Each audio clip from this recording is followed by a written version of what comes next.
a boulder field on top of a hill in northern France. The morning of August 7, 1944. The hill is called Hill 314, named for its height in meters above sea level. It looks east over a valley, north over a small French town called Mortagne, and south along a single straight road that runs 8 miles to a place called Saint-Hilaire-du-Harcouët, and from there 15 miles farther to the coast at Avranches. The road is the reason for the hill, and the hill is the reason this story exists. Sitting in a foxhole near the summit, with a radio whose batteries are already starting to weaken, is a 21-year-old second lieutenant from Indiana named Robert Weiss. Beside him is his sergeant. Below them, in the pre-dawn dark, German tanks are moving along the road. Weiss can hear them. He cannot see them yet because of the fog, but he can hear them, and he knows that the men they are coming for are the riflemen of the 2nd Battalion of the 120th Infantry Regiment dug in around him on the hilltop, with bazookas and mortars and not much else. What Weiss has, that the men around him do not, is a small calibrated map and a list of pre-calculated grid coordinates. The map shows every road, every junction, every cluster of buildings within 15 miles of Hill 314. The grid coordinates have been worked out the day before, target, by Weiss and another forward observer named Charles Bartz, with help from a corporal named Frank Denius. Each coordinate has a number. When Weiss calls in a number, the Fire Direction Center of the 230th Field Artillery Battalion, 5 miles back across the rolling country, will already know exactly where to send the shells. Weiss does not need to talk the guns onto the target. He does not need to spot rounds and walk them in. He just has to say a number into the handset of his radio, and the fire will fall. In the next hour, on the lower slopes of the hill, 300 German tanks and the thick part of 4 panzer divisions are going to come into the valley below him. Adolf Hitler has personally ordered them there. The orders are to drive west to Avranches, cut the American breakout in half, isolate General George Patton's Third Army in Brittany, and turn the Normandy campaign on its head. The German divisions committed to the attack are not second-rate units. They include the 2nd SS Panzer Division Das Reich, the 2nd Panzer Division, the 116th Panzer Division, the 17th SS Panzer Grenadier Division Götz von Berlichingen, and elements of the 1st SS Panzer Division Leibstandarte Adolf Hitler. They have been moving since 1 in the morning, in the dark, without preparatory artillery, in order to preserve surprise. They have done it well. The American division they are about to hit, the 30th Infantry Division, the old Hickory Division from Tennessee and the Carolinas, has only been in this sector for a day and a half. Most of its men have not had time to dig proper holes. Inside 2 hours of the attack opening, the Germans will be in the streets of Mortagne. They will overrun the headquarters of Weiss's battalion in the town. They will surround Hill 314. The men on the hill, 3 rifle companies of the 2nd Battalion, plus the 2 forward observer parties, about 700 Americans in total, will be cut off. They will have no resupply, no relief, no clear line of retreat. By every rule of any war ever fought, those companies should be captured or destroyed by noon on August 7. They are not. By the time the 2nd Battalion is finally relieved on the afternoon of August 12, the men on Hill 314 will have held off elements of 3 panzer divisions for 5 days. Of the roughly 700 Americans who started the action on the hill, only 357 will be in any condition to walk down it. The southern arm of Hitler's offensive will have collapsed. The reason the southern arm collapsed will not in the end be the riflemen of the 2nd Battalion. The reason will be that 2 lieutenants and 1 corporal with a radio, sitting on the highest ground for 15 miles in any direction, were able for 5 straight days to reach back across the country and bring the entire weight of an American corps' worth of artillery down on any patch of ground they could see. There was nothing in the German army of 1944 that worked that way. There would not be anything until well after the war. This is the story of how that capability was built, and of why German infantry on the Western Front in 1944 and 1945 came to tell their interrogators, in different sectors, in different months, in slightly different words, that no artillery they had ever met, including the Soviet barrages they had survived in Russia, was as impossible to live through as the artillery the Americans were bringing down on them. It is not a story of heavier guns. The German 105mm howitzer was the equal of the American 105. The German 150mm outranged the American 155 at certain charges. It is not in the end a story of more guns either, although the Americans did have more by the autumn of 1944.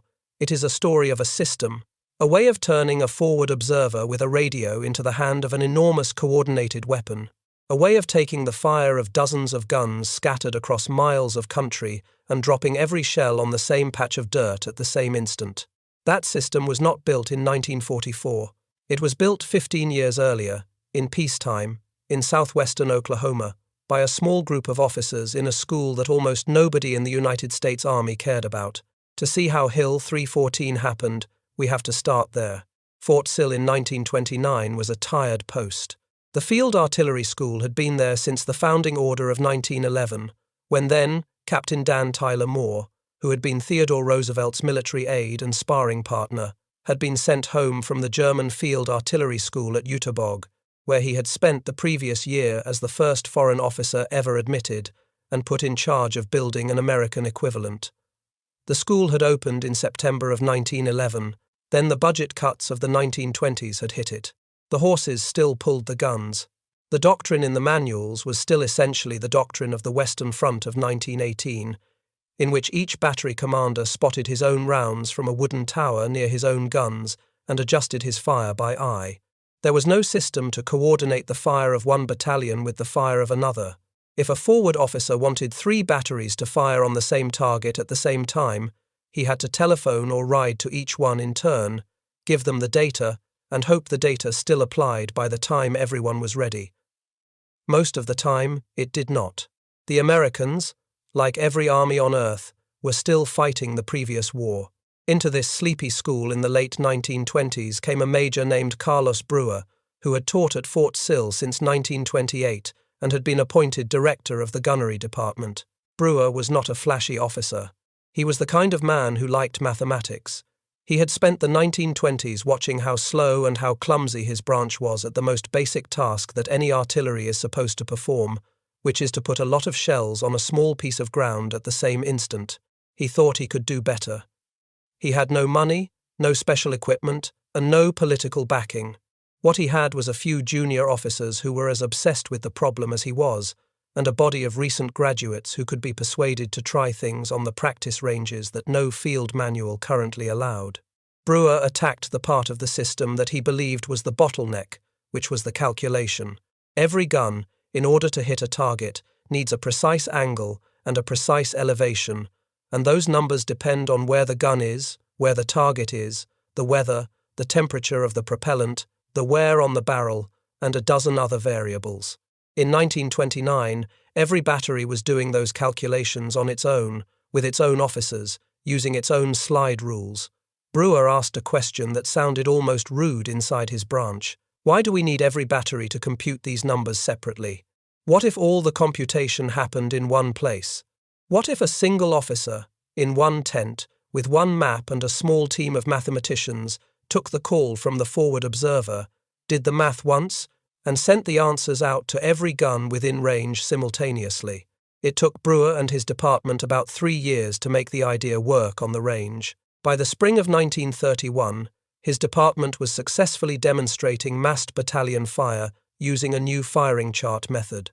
By 1934, under his successor Major Orlando Ward, the system had been refined to the point that a single tent, which the Americans had begun to call the Fire Direction Center, was the brain of an artillery battalion of 12 guns, and the gun batteries had become its hands.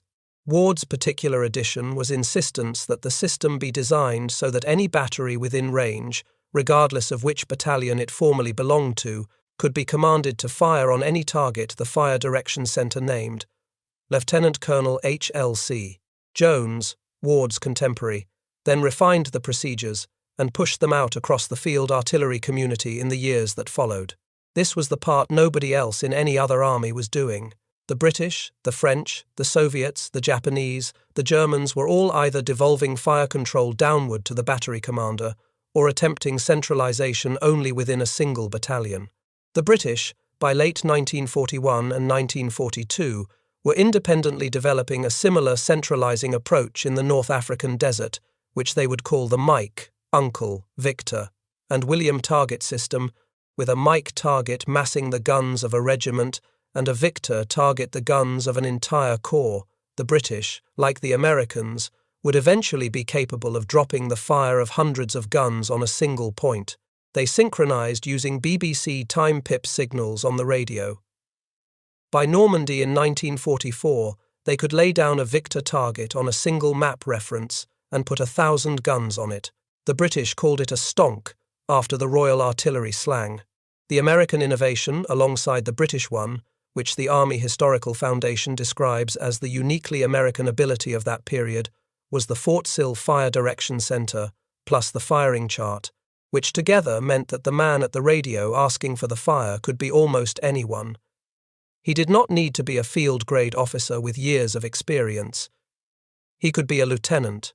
He could be a corporal with mathematical training. He could call the mission, and the Fire Direction Center would mass the fires of every battery in range, from however many battalions, in a matter of minutes. By the early years of the war, the Americans had a name for the killing technique this system enabled. They called it time on target. The idea was simple to state and difficult to do. An ordinary artillery barrage rises in pitch. The first shells come in. The men on the ground hear them. The men dive for the bottom of their foxholes. Most of the casualties from the barrage are inflicted on the first round or two, before everyone is down. After that, the barrage can go on for an hour without doing much. A time-on-target mission did not work that way. A time-on-target mission was calculated so that all of the shells from all of the participating batteries, even when those batteries were miles apart and firing different distances, would arrive on the target within a window of about 3 seconds. There was no first round. There was no warning whistle. There was no chance to dive. The men on the ground heard the entire weight of 3 or 4 or 12 battalions of guns in the same instant. The casualties from a time-on-target mission were therefore not concentrated in the first round, because there was no first round. They were spread across every man in the target area, every man who was upright, every man who was sleeping, every man who was eating, every man who was relieving himself behind a tree.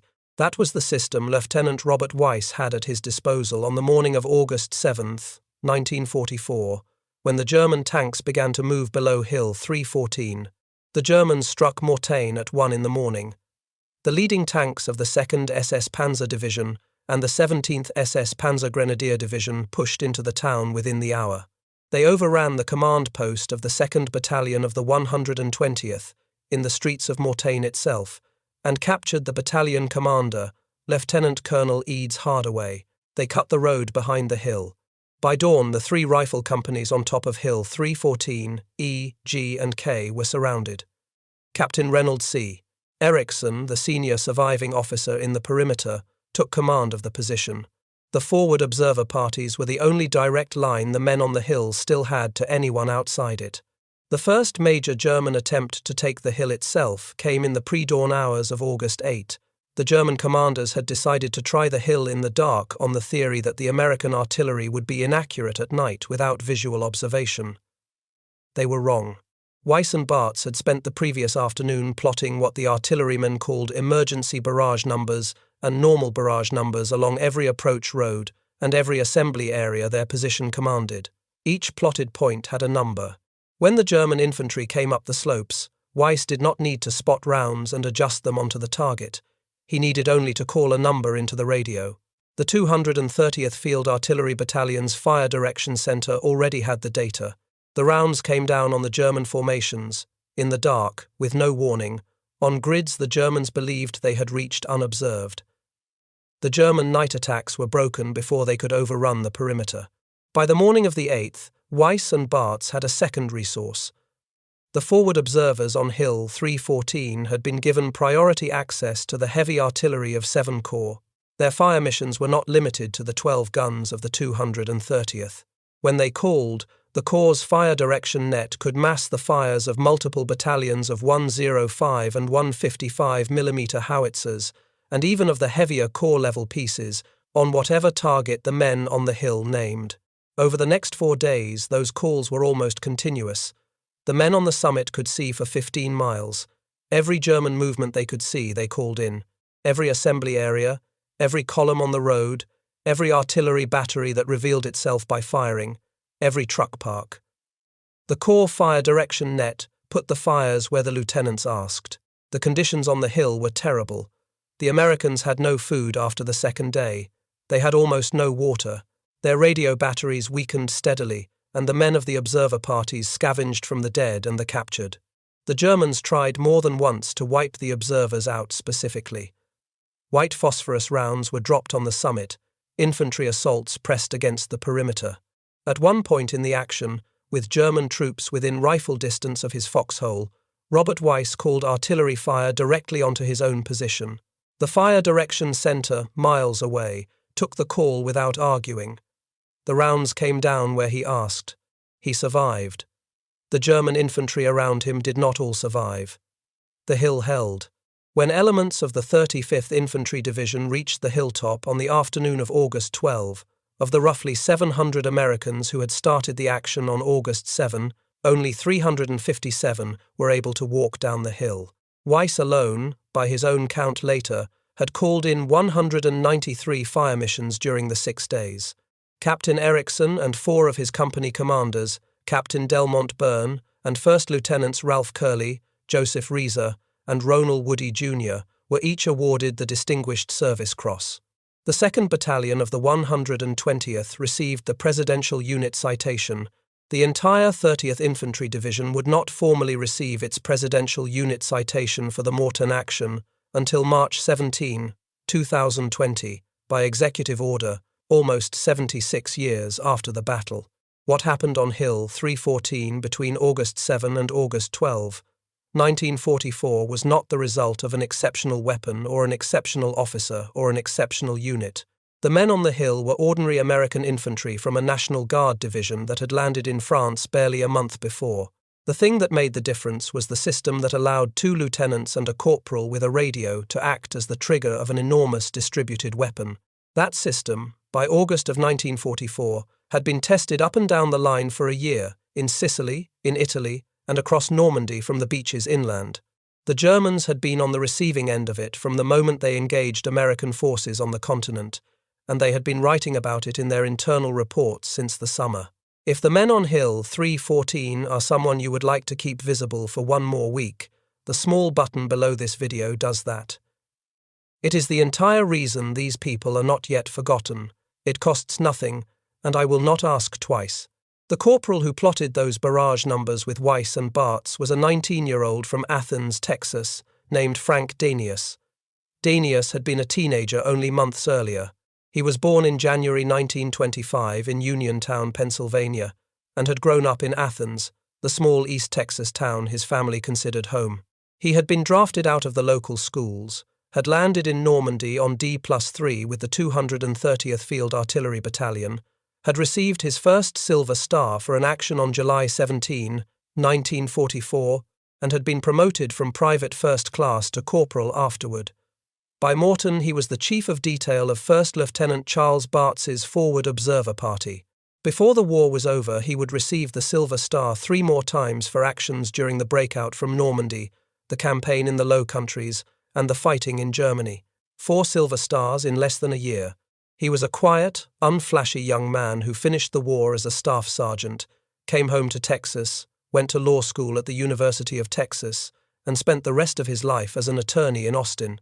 He became one of the great benefactors of the University of Texas, particularly its football program, for which the indoor practice field on campus is named in his honor.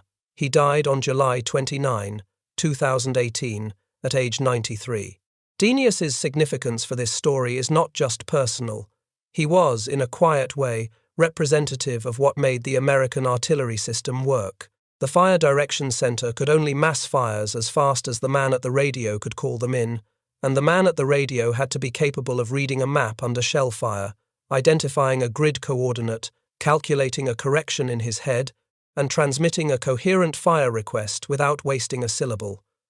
The Americans had a great many men who could do this. They were not, in the main, professional soldiers. They were teenagers and men in their early 20s from Iowa farms and Pennsylvania steel mills and Texas oil fields. They had been through an American public school system that had drilled basic geometry and decimal arithmetic into almost everyone who passed through the 8th grade, and most of them had grown up with country store credit ledgers, farm budgets, machine shop tolerances, baseball box scores. The number was not strange to them. The number was a tool, and they had been using it since they were children. The Wehrmacht had observers too, and very good ones. But the Wehrmacht did not have a system that could translate an observer's request into the simultaneous fire of several battalions in a matter of minutes. According to the Army Historical Foundation's comparison of American and German artillery in the Second World War, the German Army's typical response time from a call for fire on a target of opportunity to rounds on the target was on the order of 10 to 12 minutes. The American response time, even early in the war, was often under 3 minutes. By 1944, it was sometimes under 1 minute for pre-registered targets like the ones Weiss had plotted from Hill 314. The difference is not a difference of equipment. It is a difference of architecture. In the autumn of 1944, the same system met the Germans in a different kind of country and under different conditions. The country was the Hürtgen Forest, a 50-square-mile patch of dense fir woods, deep ravines, and steep slopes south of Aachen, on the German border. The American First Army had been ordered to push through it as part of the broader effort to reach the Rhine. The fighting that resulted, from September of 1944 into early February of 1945, would become the longest single battle the United States Army has ever fought, and one of the costliest. Several American infantry divisions, including the 9th, the 28th, the 4th, the 8th, the 78th, and the 83rd, would be ground down inside the forest. The Germans, defending prepared positions in dense woods that masked observation and limited the use of armor, fought from log bunkers and well-dug foxholes, with overhead cover meant to shelter their men from the kind of fire they had survived in Russia. What the Americans brought into the forest, and what the Germans had not faced in Russia, was the way the canopy itself could be turned into a weapon.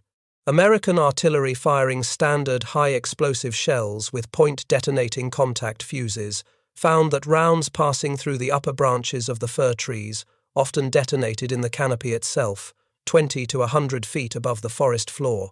The result, for the men in the foxholes below, was an airburst by accident. Steel splinters from the shell, plus a cloud of sharpened wood splinters from the shattered branches, came straight down into positions that had been dug to defeat ground-level explosions and were not prepared for fire from above.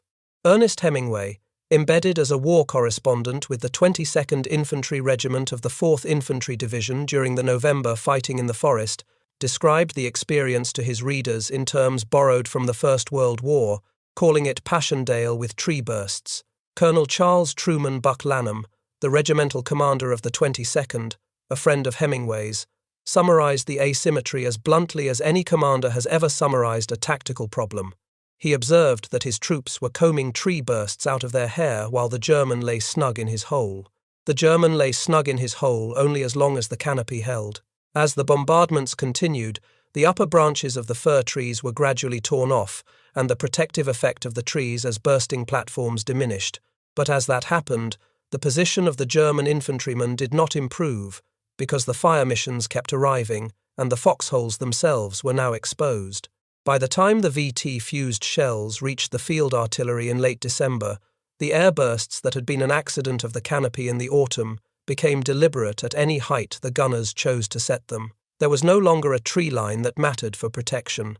There was only the height of the burst, and the man in the hole below it. There is a reason the German artillery branch was structured the way it was, and the reason had very little to do with any failure of intelligence or initiative on the part of the men in the German artillery. At the end of the First World War, the Germans had been the masters of massed indirect fire. Colonel Georg Bruchmüller, nicknamed by his own men Durchbruchmüller, Breakthrough Müller, had developed in the late stages of that war an artillery doctrine that emphasized very tightly coordinated fire plans across enormous frontages. His methods had been the high point of First World War artillery science, but the Treaty of Versailles, signed in 1919, had forbidden the new German Reichswehr from possessing heavy artillery and had limited its army to 100,000 men. The largest piece the Germans were officially permitted was the 105mm field howitzer. For more than a decade after Versailles, the German artillery school survived in a reduced form, focused on what it was permitted to focus on, which was the work of the individual battery and its commander. Centralized coordination above the battery was largely set aside because the guns to coordinate did not exist. When Hitler repudiated Versailles in the mid-1930s and the heavy guns came back, the German army rebuilt its artillery branch quickly, but it built that branch on the institutional habits of the previous 15 years. The battery was the unit of action. The battery commander was the king of his own fire. There was a second reason, which had to do with simple supply. The Army Historical Foundation comparison documents that the German 5th Panzer Army's artillery in Normandy was firing at roughly 10% of the rate of the British artillery facing it across the line, partly because the German production system simply could not keep up with battlefield demand. The Wehrmacht's quartermasters could not afford to let a battery commander throw 12 rounds at a target as a registration exercise the way an American battalion could. German fire missions were therefore, of necessity, shorter and stingier. A typical Wehrmacht fire mission against a target of opportunity might be 1 or 2 shots per battery, 1 battery per mission. An American time-on-target shoot routinely committed 60 rounds across multiple battalions in less than a minute. Even when the German commander had, on paper, the same number of guns within range, he did not have the doctrine to use them as a single weapon, and he did not have the shells to do it if he had. By the late summer and autumn of 1944, after Mortain, after the Falaise pocket, after the sprint across France, the Americans had also begun to face a second German problem at scale. American forward observers, by the time their armies reached the German border, were being given fire missions on dispersed German positions the Germans believed had been concealed, and the Americans were finding them. They were finding them because corps-level fire direction nets had grown highly sophisticated at integrating air observation, captured maps, sound ranging, flash spotting, and intercepted radio traffic. The Germans tried to respond by dispersing their formations more widely. The Americans simply called more fire missions on more locations. The Germans tried to attack at night, on the theory that ground observers would fail. The American fire direction centers were already pre-registered on every road and crossroads. The Germans tried to attack in bad weather, on the theory that air observers and fighter bombers would be grounded. The American artillery did not need air observers for pre-registered targets, and bad weather affected accuracy at the margins but did not stop the system.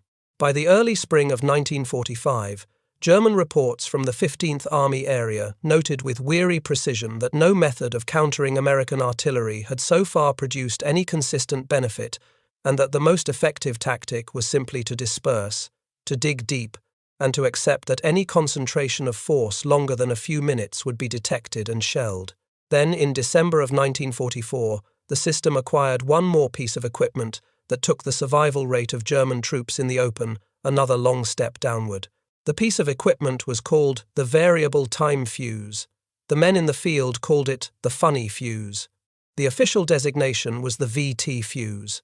The variable time fuse was a tiny radio transmitter and receiver packed into the nose of an artillery shell that detected its own distance to the ground and detonated the shell at a preset height, usually around 30 feet up.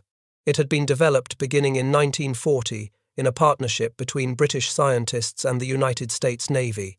By 1943, the Navy was using it against Japanese aircraft in the Pacific, where the cruiser Helena scored the first known combat kill with one on January 5, 1943, against a Val dive bomber off Guadalcanal. The Pentagon, however, refused to release the fuse for use over land in Europe on the grounds that an unexploded shell containing one might fall into German hands and be reverse-engineered for use against Allied bombers.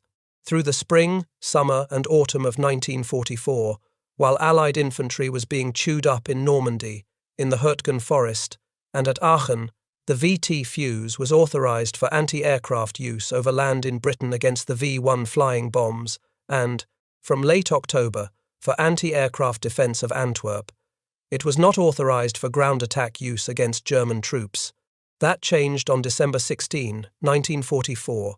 On the first day of the German Ardennes offensive, Colonel George Axelson, commanding the 406th Artillery Group near Monschau, decided that the emergency at the front justified breaking the embargo. He ordered his guns to use the VT shells that had been quietly shipped to Europe in advance. On December 19, 3 days later, General Dwight Eisenhower formally requested clearance for ground attack use. On December 21, the restrictions were lifted. About 200,000 VT-fused shells, code-named POSIT for the United States Army, were fired into the German offensive in the weeks that followed. The effect on German infantry was immediate. A standard contact fused shell, exploding when it struck the ground, dissipated most of its blast and a great deal of its shrapnel into the dirt. A man in a foxhole was reasonably safe from a contact fused round unless it landed almost exactly in the foxhole with him. A VT-fused shell did not land. A VT-fused shell exploded above the foxhole, in the air, and the shrapnel from the burst travelled downward in a cone, and the man in the foxhole, no matter how deep he had dug it, was inside that cone. Trench cover, log roofs, the sort of overhead protection that German infantry had relied on against Soviet shelling on the Eastern Front, none of it worked against VT airbursts because the explosion was happening above the cover. General George Patton, after the Battle of the Bulge, wrote a letter to Major General Levin Campbell Jr., the Chief of Army Ordnance, about the effects of the new fuse. The letter is one of the most quoted commander assessments of any single weapon on either side of the entire Second World War. Patton said the new shell with the funny fuse was devastating. He described one fire mission against a German battalion attempting to cross the Sauer River near Echternach in late December. The mission, by his count, killed 702 men. He wrote that he believed when other armies eventually obtained the fuse, the methods of land warfare would have to be revised, and he added that he was glad that the Americans had thought of it first. In another wartime letter, Patton put it more simply. He said that the funny fuse won the Battle of the Bulge for them. The letter is in the Patton papers. The quotation is real. The most concentrated demonstration of the VT fuse and the underlying American fire control system during the Ardennes campaign, and the one that has become best known to historians, was the defense of the small Belgian crossroads town of Bastogne during the last week of December 1944. The 101st Airborne Division, holding the perimeter under Brigadier General Anthony McAuliffe, had been encircled by elements of multiple German divisions. The town was a critical road hub on the German axis of advance, and the German plan depended on taking it quickly. They did not take it.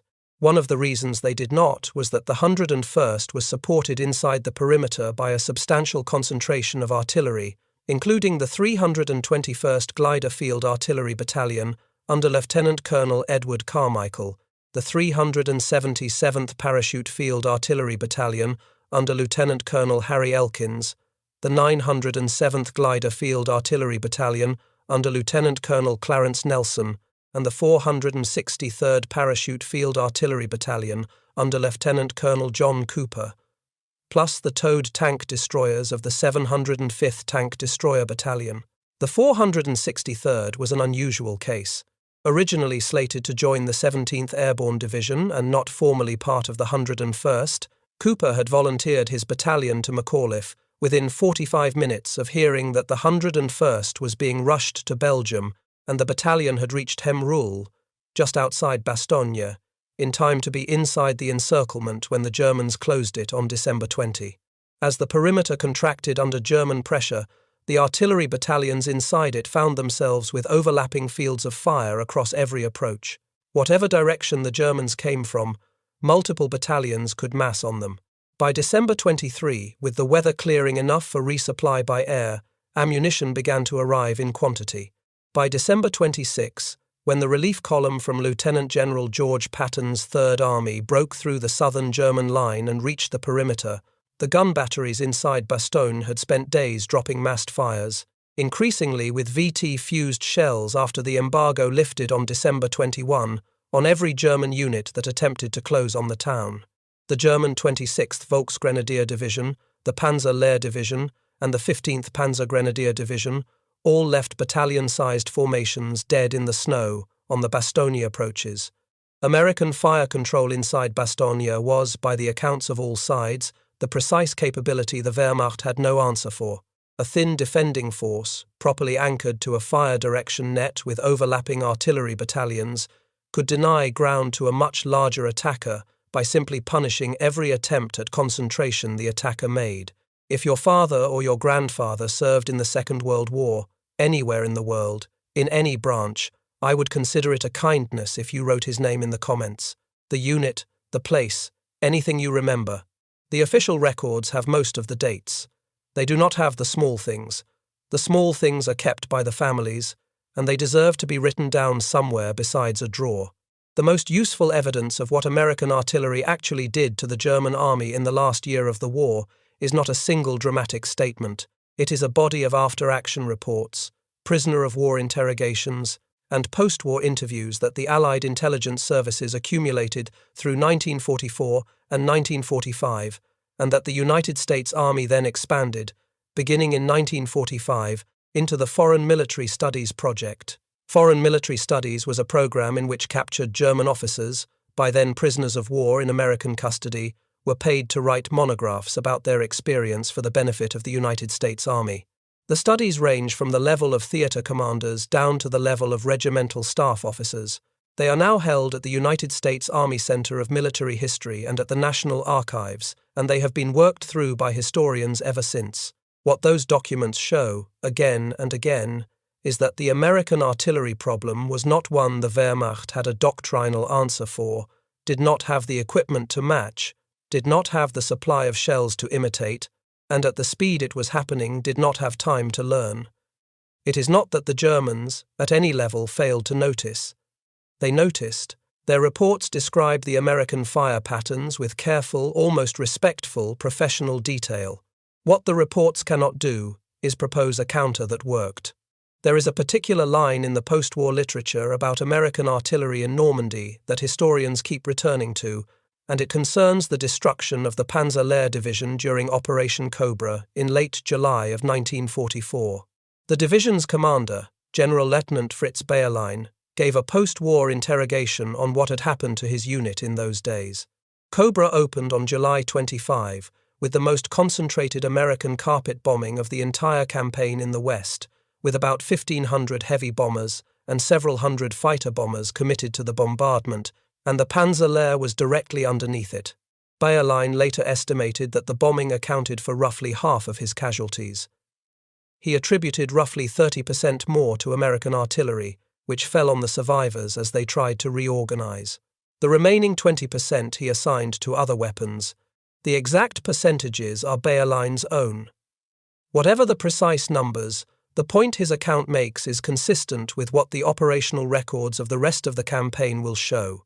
The Americans were able to follow up an airstrike or an armored attack with sustained, accurate, large-scale artillery in a way that prevented German formations from regrouping after the initial blow had landed. Every time a column tried to form up, a fire mission found it. This pattern shows up at the level of the medical statistics for the war. The United States Army Surgeon General's Office, in its post-war wound ballistics studies, and in the work that grew out of the Operations Research Office, found that across the European theatre, fragmentation from artillery and mortar shells, not small arms fire, was the dominant cause of battle wounds inflicted on both sides. Studies of casualty data from the Western Front in 1944 and 1945 consistently put fragmentation, dominated by artillery and mortar fire, as the cause of well over half of all battlefield wounds, and in many sectors, substantially more. The typical German infantryman on the Western Front in the last winter of the war was not most likely to be hit by a rifle bullet, by a grenade, by a tank shell, or by a fighter bomber. He was most likely to be hit by the explosion of an American artillery shell that had not been aimed at him personally, but had been called down on the patch of ground he happened to be occupying. The Germans had built one of the great armies of human history. They had built it on doctrine and on training, and on the personal capability of their officers and non-commissioned officers. They had not built it to fight under the kind of artillery the Americans brought to France in 1944. No one had ever built an army to fight under that. The American system had been an accident of peacetime poverty, an answer to a budget problem, a quiet experiment in centralization conducted by majors at a forgotten school in Oklahoma. By the time it met the Wehrmacht, It had become something the Wehrmacht had no doctrinal answer for. Robert Weiss, the lieutenant on Hill 314, survived the war. He went home to Indiana and later moved to Oregon, where he founded a law firm and practiced business and tax law for decades. Almost half a century after the battle, he wrote a memoir of his August on the Hill called Fire Mission, published in 1998. He returned to Mortain more than once for the anniversaries. Charles Bartz also survived the war. Frank Denius lived until 2018. The men of the rifle companies who had held the perimeter around the observers, those of them who survived, scattered after the war into the small lives that veterans of large wars usually return to. Most of them never wrote anything down. The hill itself is still there. It is a small park now, with a memorial chapel built in stone, with stained glass panels inside that name the men who held the position from August 7 to August 12, 1944. There are still traces of the foxholes around the summit. The view, on a clear day, runs for 15 miles. That is the answer to the question we started with. Why did German infantry on the Western Front say American artillery was impossible to survive? They said it because the system that had been quietly built at Fort Sill in the late 1920s and early 1930s, refined through the late 30s, equipped with the variable time fuse in the winter of 1944, and put into the hands of teenagers and young men with radios on hilltops and in steeples and in attic windows from Normandy to the Rhine, did something no other army in the world had built itself to do. It allowed an ordinary American forward observer, sometimes a corporal, sometimes a lieutenant, sometimes a sergeant, almost never a senior officer, to call down the entire weight of an army's guns onto a patch of ground, and to do it before the men on that ground had any time to consider what was about to happen to them. If this story gave you something to carry with you, the like button keeps it visible for one more week. The subscribe button will bring the next chapter when it is ready. There are many more. Most of them, like this one, are about ordinary men whose names have not been on any monument, who did the work, and who deserve to be remembered for it.